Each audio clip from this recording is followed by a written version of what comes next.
Quand on a une série statistique à traiter et que celle-ci fait référence à une variable quantitative continue, une des étapes, c'est de calculer certaines mesures statistiques. Alors, on va voir comment on peut faire ça avec Excel. Premièrement, peut-être noter que dans le ruban, ici, sous formule, on peut venir voir dans le gestionnaire de noms que chacune de mes séries statistiques a été nommée. Donc, c'est le nom de chacune des variables et échantillon représente l'ensemble de mes séries statistiques regroupées.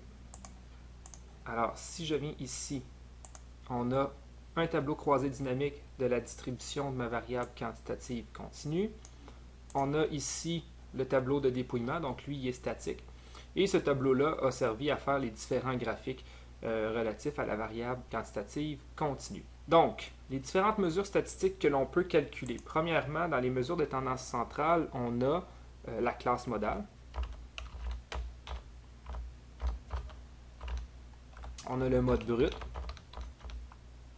Ici, je vais indiquer le mode et j'en reparlerai tantôt. Donc ici, il va falloir faire attention, il y a une petite nuance qu'il va falloir apporter.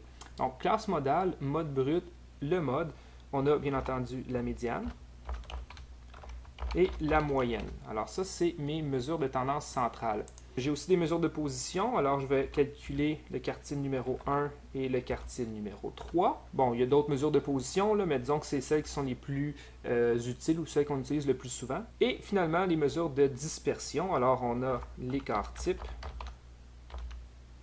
l'écart ou l'étendue interquartile. Et finalement, si cela a du sens, le coefficient de variation. Je reviendrai tantôt à savoir si ça vaut la peine de le calculer. Deux autres mesures qui sont aussi pertinentes à calculer, c'est les coefficients d'asymétrie pour vérifier si notre distribution est symétrique ou non. Alors, on en a deux qu'on calcule, en fait qu'on peut calculer. Le coefficient d'asymétrie de Pearson numéro 1 et le coefficient d'asymétrie de Pearson numéro 2. Voilà. Alors ça, ce sont les différentes mesures. Donc, ce que je vais faire, étant donné que dans l'exemple qu'on a ici, j'ai ma série statistique. Si je viens ici sur la feuille 1, le nombre d'heures de travail rémunéré, donc ça c'est ma variable quantitative continue, j'ai la série statistique, alors je peux calculer la vraie moyenne, je peux calculer la vraie médiane. Alors, ce que je vais faire ici, c'est vraiment calculer à l'aide d'Excel les vraies valeurs. Si j'avais seulement le tableau ici de dépouillement, je devrais utiliser des méthodes d'approximation.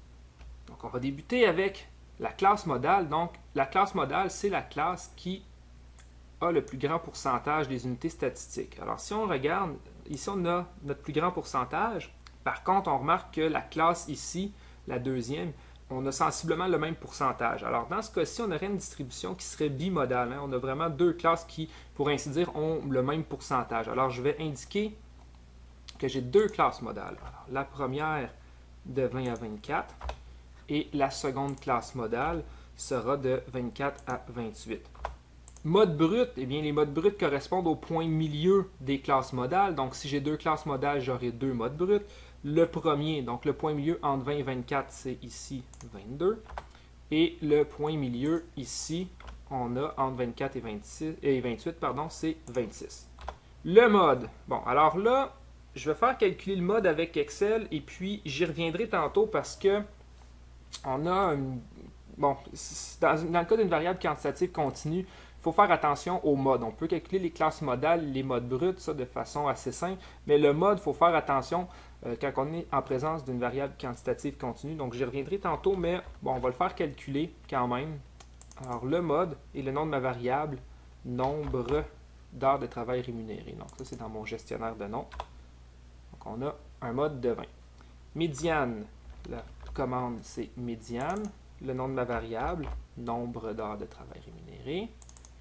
Donc une médiane de 23. Est-ce que ça a du sens? Donc ma médiane devrait se retrouver dans cette classe-ci, entre 20 et 24, étant donné que c'est ici que je dépasse 50%, donc 23 a du sens. La moyenne du nombre d'heures de travail, donc on a 22,87, on va enlever quelques décimales, disons 2 décimales, c'est suffisant. Quartile, alors Q-U-A-R, quartile ici, je vais indiquer le nom de ma variable, donc le nombre d'heures, un point virgule, et là je veux le premier quartile, donc je vais mettre 1. Donc 17, est-ce que 17 a du sens? Le 25% il est dépassé ici, donc devrait être entre 16 et 20, mon premier quartile, c'est le cas. Si je veux regarder pour le troisième quartile, 75% dans le cumul, il est dépassé ici, alors je devrais obtenir une réponse entre 28 et 32. Voyons voir. Donc quartile,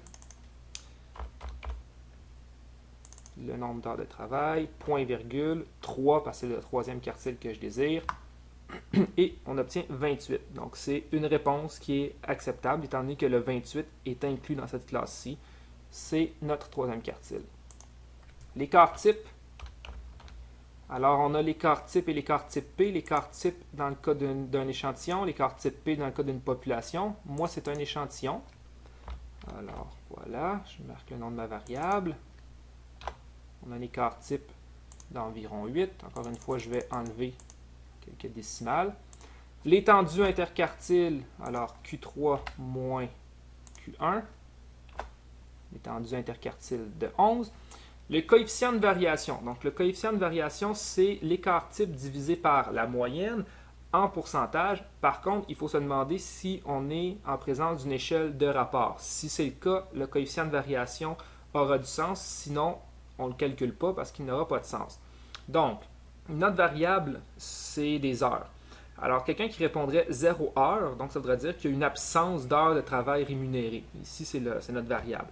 Donc, le 0 semble absolu.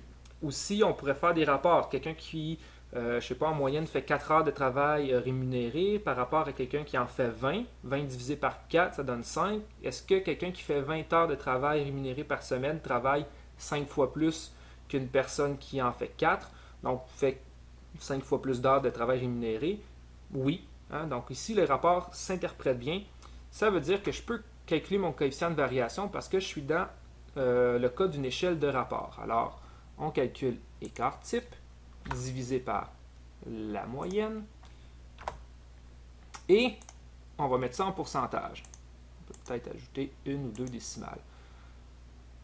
Parfait. Maintenant, on a les coefficients d'asymétrie. Alors, le premier est basé sur la moyenne, la médiane et l'écart type. Alors, donc, 3 fois la moyenne moins la médiane divisé par l'écart type. Oups, ici, petite erreur. L'écart type, comme ça. Alors, on a, bon, négatif, on va enlever quelques décimales. Pas besoin de tant que ça. Donc, on a quelque chose de négatif, mais c'est très proche de 0. Donc là, déjà, on voit qu'il risque d'avoir quelque chose d'assez symétrique.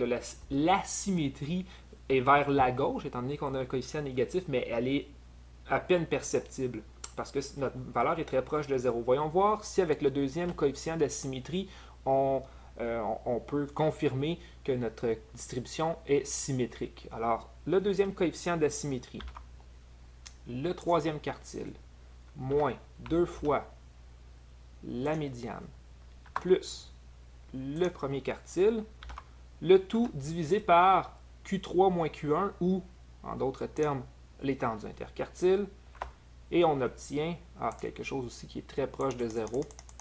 Voilà.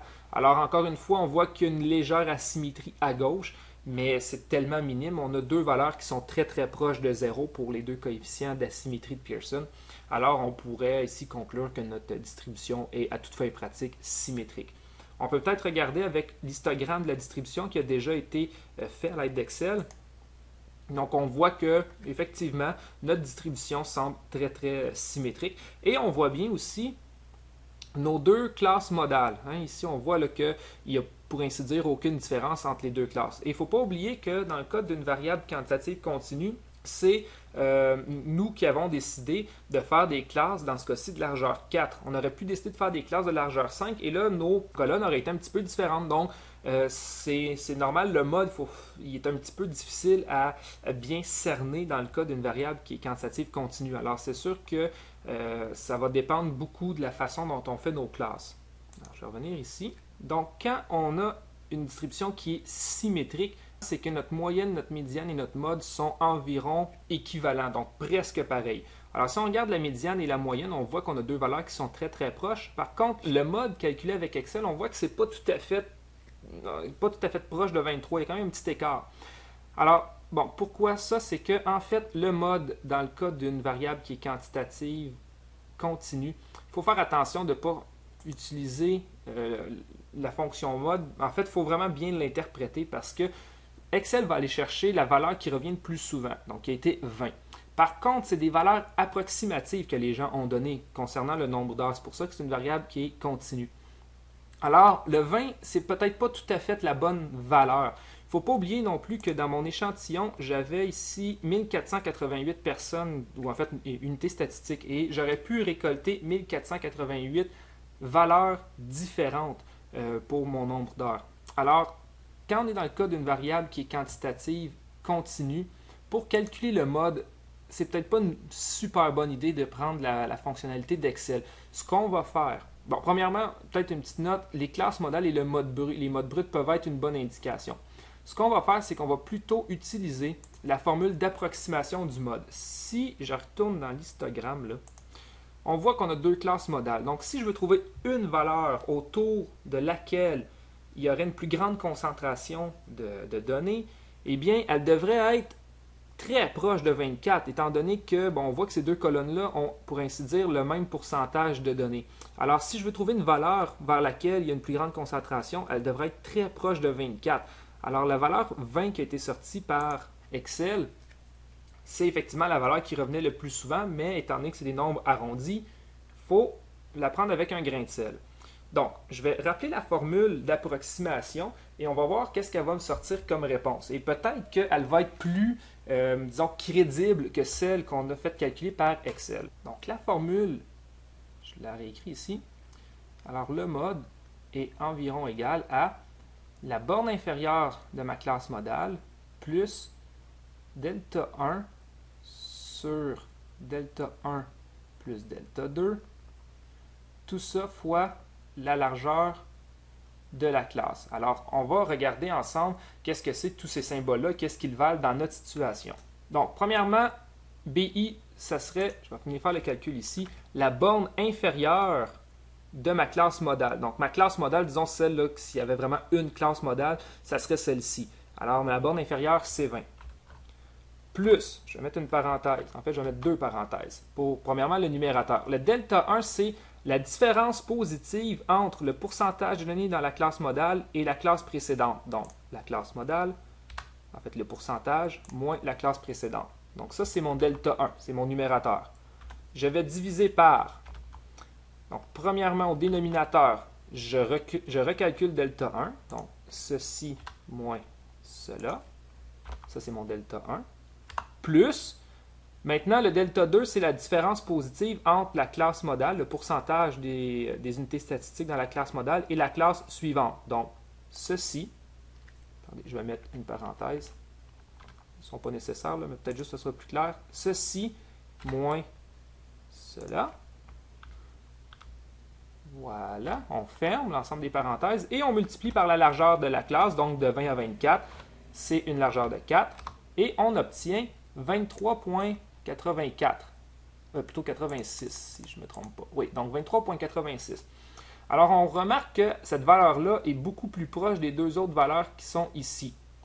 Alors, si on avait une valeur à prendre comme mode, le 23,86 serait beaucoup plus représentatif que le 20. On avait convenu que s'il y avait une valeur autour de laquelle la distribution se concentrait un peu plus, elle devrait se situer très très proche ici, là, dans le fond des deux colonnes, donc de 24, étant donné qu'on a deux classes modales qui sont consécutives. Alors, le 23 est une valeur qui est, dans ce cas-ci, beaucoup plus représentative que le 20 qui a été calculé par Excel. Alors, pour le mode, faire très attention. Parfois, cette petite formule-ci peut être très, très, très pratique.